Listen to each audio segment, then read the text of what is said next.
ભાઈબંધ કરો શું નામ તમારું? કમલેશભાઈ નામ છે મારું અને અમે બોટાદ જિલ્લામાંથી દરેક ઉમેદવારો જે છે એ આવ્યા છીએ આજે 2/8/2024ના દિવસે કલેક્ટરશ્રીને રજૂઆત કરવા માટે કે ફોરેસ્ટ ગાર્ડમાં જે એક્ઝામ લેવાની છે એ પરીક્ષા જે રિઝલ્ટ મૂક્યું છે એ અન્યાયી છે.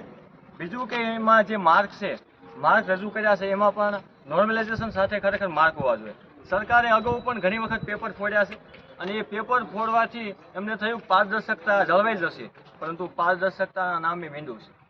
CBRT દ્વારા એક્ઝામ લેવાય છે.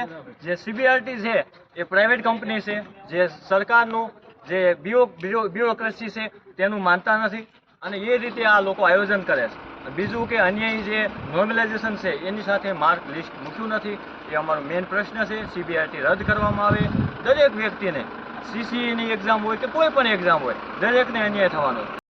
માર્ક અમારા છે અને આ અમારી સરકાર છે, અમારી માટે સરકાર છે, તો બધાયના અધિકાર છે અને બધાયની જાહેરમાં બધાયના માર્ક જાહેરમાં જોવામાં આવે. કોઈ પણના ખાનગીમાં અમને માર્ક જોતવા નથી.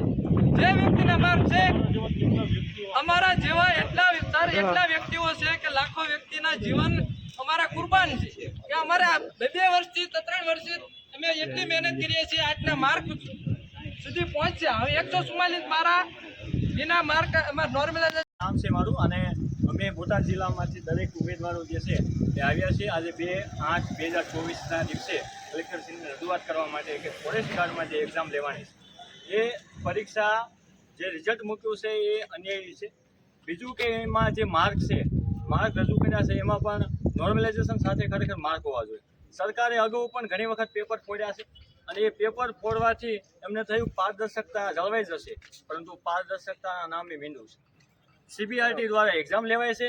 જે CBRT છે એ પ્રાઇવેટ કંપની છે, જે સરકારનું જે બ્યુરોક્રેસી છે તેનું માનતા નથી અને એ રીતે આ લોકો આયોજન કરે છે. બીજું કે અન્યાયી જે નોર્મલાઇઝેશન છે એની સાથે માર્ક લિસ્ટ મૂક્યું નથી. એ અમારો મેઇન પ્રશ્ન છે. CBRT રદ કરવામાં આવે. દરેક વ્યક્તિને